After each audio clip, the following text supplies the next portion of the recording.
Hi, John here with L.P.M.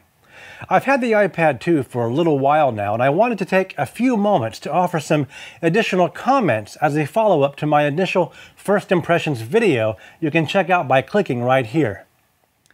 When I was first reviewing the iPad 2, I was using it straight out of the box in its stock setup. But I've been an iOS user for a few years now, using an iPhone, and I've collected quite a number of iOS apps during that time. I have subsequently loaded a bunch of those apps onto this iPad, as well as a number of them that are designed specifically for the larger size of the iPad screen. The more I've been using this iPad 2, the more I've enjoyed using it. And I found that in a lot of instances in which I've typically turned to my iPhone to interact with an app or getting something done, I found that the iPad has become my preferred device and provides a more engaging experience in many cases. Sometimes, owing to the faster speed of a new model iPad as compared to an older model iPhone, but often due to the much larger screen real estate that I find to be more visually immersive. The iPad can easily run most of the apps available in the iTunes App Store, though not the ones specifically intended for phone use, because the iPad is not a phone. Since most of those apps are designed for a smaller screen size of the iPhone or the iPod Touch, they'll initially be displayed on the iPad in their native size. But you can expand the size of the app to fill up your iPad screen, keeping in mind that doing so will usually reveal pixelation or degraded imaging, as it is similar to zooming in on a digital image. But if you're like me, you'll find that this is inconsequential to the convenience of more comfortable interface navigation. There are also a great many apps in the iTunes App Store that are specifically designed for the screen size and resolution of the iPad. In fact, a great many more than similarly designed apps for competing tablet platforms. It is through some of these apps that the iPad performance and functionality really shines. Using iPad apps such as iCookbook or Flipboard allow for a very engaging and visually gratifying tablet experience. In fact, Flipboard makes for a pretty good example of what I believe the iPad is probably most effective for. It is an incredibly capable media consumption device, not just for watching movies on the go, although it's great for that, but certainly for reading web content online, such as blogs, e-newsletters, streaming podcasts, digital subscriptions of newspapers and magazines, as well as e-books. I have the Amazon Kindle app installed here, as well as Apple's own iBooks app and a few other e-book reading apps.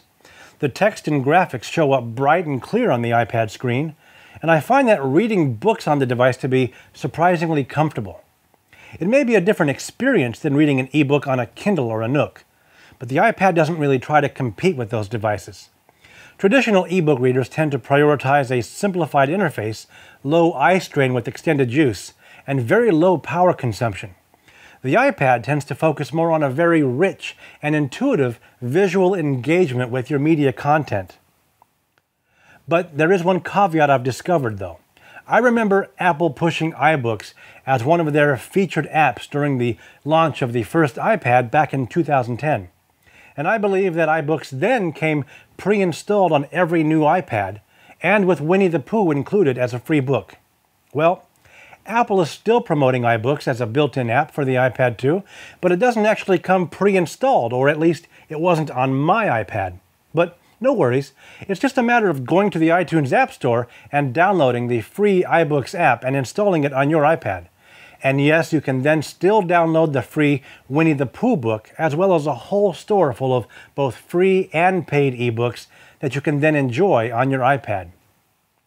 I handle an insane amount of email through my iPhone, and over the years, I've gotten pretty comfortable with typing and sending a lot of my email while on the go.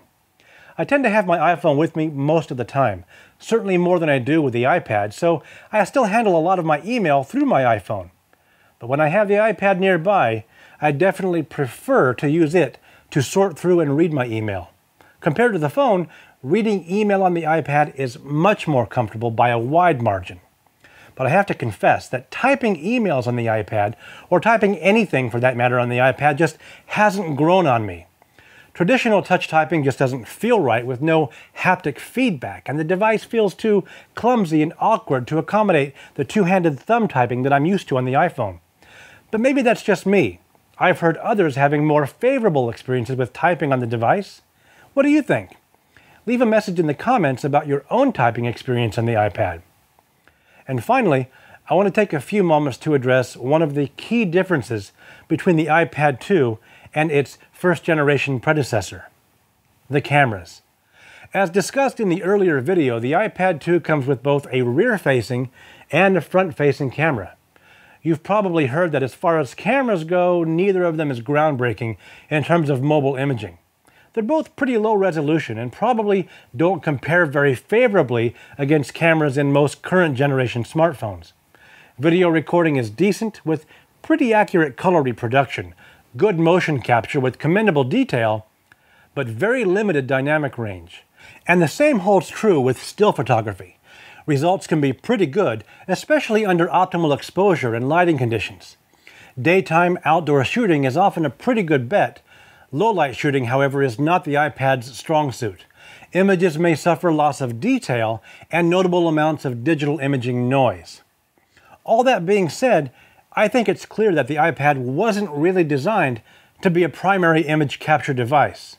The size and form factor really make for a fairly awkward camera that I might compare to using a century-old Brownie camera, and frankly, I've been over that for a long time. But for what I believe is their intended purpose, video chat, the iPad 2 cameras are perfectly adequate and, in fact, enjoyable to use. While I've used and like using FaceTime on the iPad 2, most folks I video chat with are not on Macs or iOS devices, and FaceTime is limited to Wi-Fi access. I prefer using Skype for video chat, and with this 3G model iPad I can video chat nearly anywhere and frequently do so with family and friends while traveling. What about you? Are you considering the purchase of an iPad in the near future?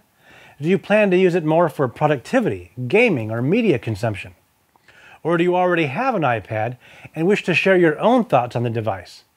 Or maybe you're holding out for the perpetually rumored next version of the iPad, seemingly always right around the corner. Please feel free to post your thoughts in the comments. I look forward to reading them. I'm John for L.P.M, and thanks for watching.